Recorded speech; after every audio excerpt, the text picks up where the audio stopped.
शकुनी महाभारत के एक ऐसे पात्र हैं जिन्हें लोग शक की नजर से ही देखते हैं। शक किसी गलत काम का नहीं बल्कि षड्यंत्र का होता है। शकुनी को महाभारत में हमेशा चालाकी करते हुए ही दिखाया गया है। जैसे महाभारत के प्रत्येक पात्र की अपनी एक कहानी है, वैसे ही शकुनी की भी अपनी एक कहानी है जिसे बहुत ही कम लोग जानते हैं। कहते हैं कि हालात इंसान को किसी भी हद तक गिरने में मजबूर कर देते हैं। अगर आज आप इस वीडियो को अंत तक देखेंगे तो आप शकुनी को एक सम्मान की दृष्टि से देखना शुरू कर देंगे और आपको अंत में यह भी जानने को मिलेगा कि इतने पाप करने के बाद भी शकुनी को स्वर्ग क्यों मिला। इसलिए इस वीडियो को अंत तक देखें, पर उससे पहले चैनल को सब्सक्राइब जरूर करें। कहानी शुरू होती है गांधार में, जो आज के समय में अफगानिस्तान के कांधार के नाम से प्रसिद्ध है। यह राजा सुबल का राज्य था, जो गांधारी और शकुनी के पिता थे। एक दिन राजा सुबल ने एक यज्ञ का आयोजन किया, जिसमें कई पंडित और महर्षियों को भी आमंत्रित किया गया। यज्ञ में एक ज्योतिषी भी पहुंचे, जिसने राजा सुबल को बताया कि उनकी बेटी गांधारी की किस्मत में एक ग्रह दोष है, जिस कारण जिससे भी उसका विवाह होगा वह विवाह कुछ देर बाद ही मारा जाएगा। राजा सुबल यह सुनकर दुखी हुए, क्योंकि गांधारी, जो राजा सुबल की इकलौती बेटी थी, उन्हें बहुत प्यारी थी। गांधारी के भविष्य को सुधारने के लिए राजा ने उनका विवाह एक बकरे से कर दिया और फिर उस बकरे की बलि दी गई, ताकि उनकी बेटी के सिर से यह दोष हट जाए। अब गांधारी के सिर से यह दोष तो हट गया था, कम से कम उनके परिवार वालों को तो यही लगा था। कुछ समय बाद गांधारी का विवाह हस्तिनापुर के महाराज धृतराष्ट्र से हुआ, जो राजा पांडु के अंधे भाई थे। गांधारी, जो गांधार में अपनी सुंदरता के लिए जानी जाती थी, खास तौर पर उनकी सुंदर आंखों के लिए, ने धृतराष्ट्र को अंधकार में धकेल दिया था। इस बात से शकुनी बिल्कुल भी खुश नहीं था। सब कुछ ठीक रहता अगर धृतराष्ट्र को गांधारी के पहले विवाह के बारे में नहीं पता चलता। वह दिन आ गया जब धृतराष्ट्र को अपनी पत्नी गांधारी के पहले विवाह के बारे में पता चला।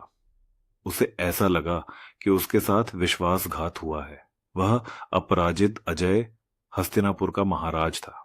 आखिर उसे कोई कैसे मूर्ख बना गया, वह इसे बर्दाश्त नहीं कर सका। राजा सुबल और उसके पूरे परिवार को काल कोठरी में डाल दिया गया और उन सभी को यह सजा दी गई कि उनके पूरे 100 सदस्यों के परिवार को दिन में केवल एक बार एक मुट्ठी अन्न खाने को ही दिया जाए।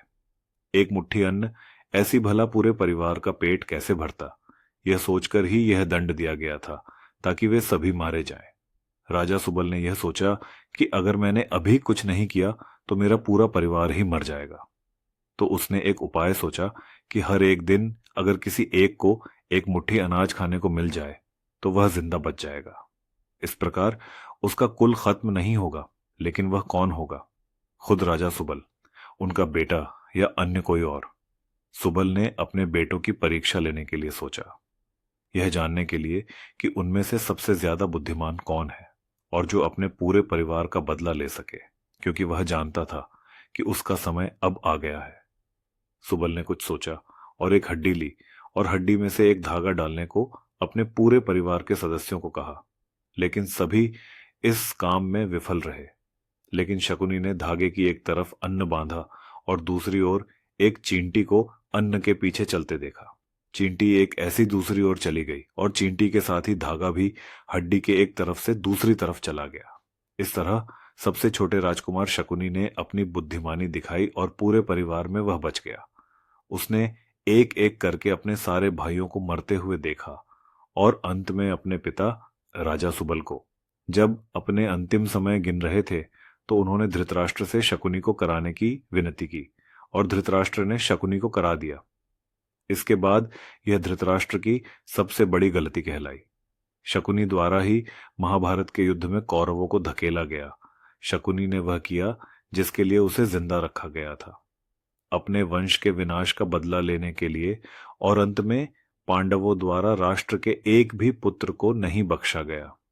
शकुनी को कोई भी एक अच्छे इंसान के रूप में नहीं देखता, पर यह कहा जाता है कि शकुनी को अंत में स्वर्ग नसीब हुआ था, क्योंकि शकुनी ने अपने मकसद को पूरा करने के लिए अपनी जान भी दे दी थी। जो कुछ भी उसने किया वह अपने परिवार और गांधारी के साथ हुए अन्याय के चलते किया। यही नहीं, बल्कि एक पूरा मंदिर शकुनी के सम्मान में बनाया गया था केरल में। तो दोस्तों, यह था आज का वीडियो। उम्मीद है कि आपको वीडियो पसंद आया होगा। ऐसी ही वीडियो का आनंद उठाने के लिए हमारे चैनल को सब्सक्राइब जरूर करें और साथ ही साथ नोटिफिकेशन बेल आइकन दबा दें, ताकि भविष्य में जब भी वीडियो डालूं वह आप तक पहुंच सके। इस वीडियो को देखने के लिए आपका धन्यवाद।